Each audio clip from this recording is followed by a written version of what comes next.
Antes de Martinho Lutero, alguns cristãos tentaram executar uma reforma cristã. Neste vídeo, conheceremos alguns deles. Para quem não me conhece, eu sou a Silvana do canal Diário Pentecostal, especialista em História e Teologia do Protestantismo no Brasil. Se você ainda não é inscrito, se inscreve no canal, deixe seu curtir e compartilhe com seus amigos para que mais gente conheça o canal.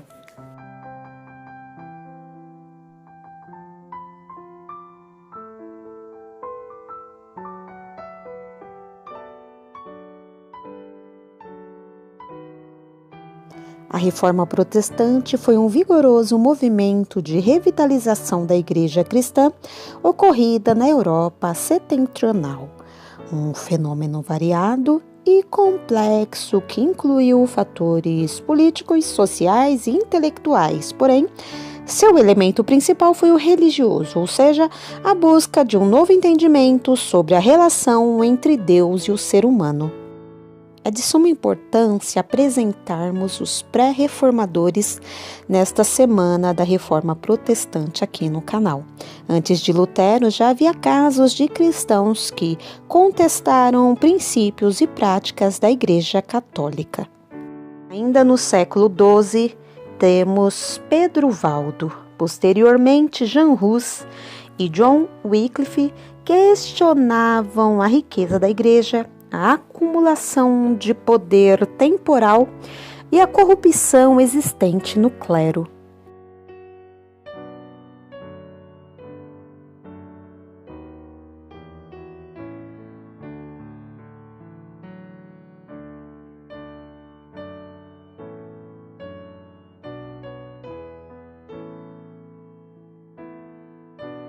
Movimentos dissidentes.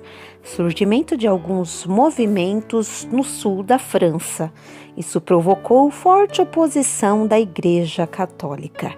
Cátaros ou albigenses no século XI. Sincretismo cristão, gnóstico e maniqueísta com um dualismo radical, espiritual versus material. Extremo ascetismo. O Quarto Concílio Lateranense de 1215 condenou-os. A Inquisição oficializada para combater esses e outros hereges. Pedro Valdo ou Valdez, 1205 de Leão. Seus seguidores eram conhecidos como Homens Pobres de Leão. Estilo de vida comunitário, ensino das escrituras no vernáculo, enfatizando o sermão do monte, incentivando a pregação de leigos e de mulheres, negavam o purgatório. O Concílio de Verona, em 1184, condenou-os.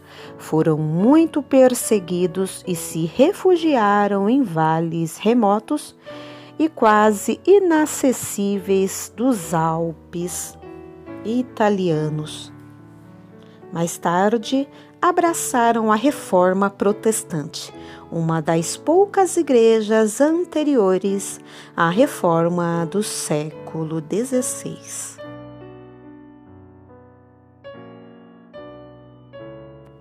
Os primeiros movimentos da Reforma ocorreram entre os séculos XIV e XV, com o surgimento de alguns movimentos esporádicos de protesto contra certos ensinos e práticas da Igreja medieval. João Wycliffe, sacerdote e professor da Universidade de Oxford, na Inglaterra, atacou as irregularidades do clero, as superstições, relíquias, peregrinações, veneração de santos, transubstanciação, purgatório, indulgências, celibato clerical, pretensões papais. Seus seguidores eram conhecidos como lollardos. Tinham a Bíblia como norma de fé que todos deveriam ler e interpretar. Um outro pré-reformador foi João Hus, sacerdote e professor da Universidade de Praga, na Boêmia.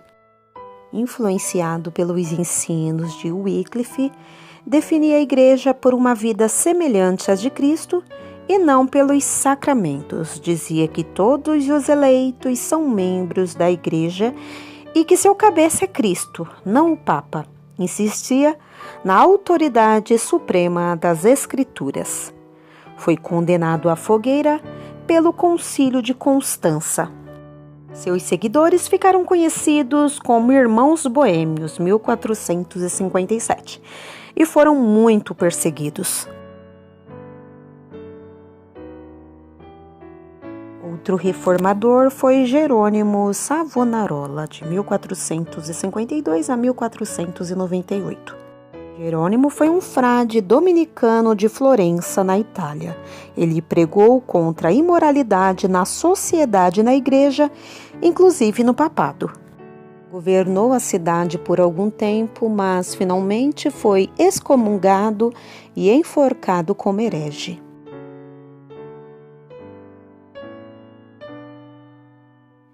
Movimentos devocionais consistiam em pré-reformadores que não romperam com a Igreja, pessoas que permaneceram na Igreja por se concentrarem na vida devocional sem críticas aos dogmas católicos. Misticismo, movimento bastante forte na Inglaterra, Holanda e especialmente na Alemanha. Principais místicos: Meister Eckhart, 1327, Tauler, 1361. Amigos de Deus, Henrique Suso, 1366. Nicolau de Cusa, célebre teólogo e líder eclesiástico. A ênfase do misticismo era a união com Deus, ao amor, à humildade e à caridade. Eles produziram uma belíssima literatura devocional.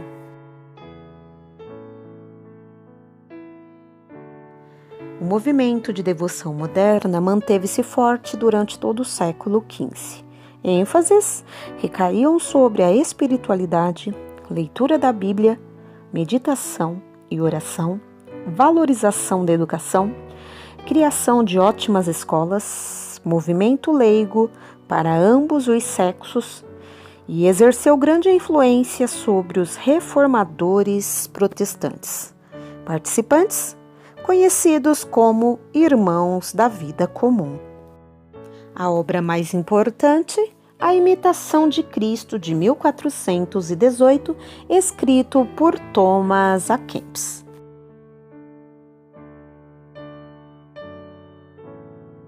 Humanistas bíblicos, estudiosos da Bíblia nas línguas originais, como por exemplo Lorenzo Valla, italiano, estudioso do Novo Testamento.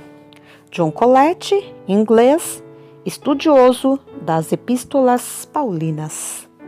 Johannes Reuchlin, alemão, notável hebraísta.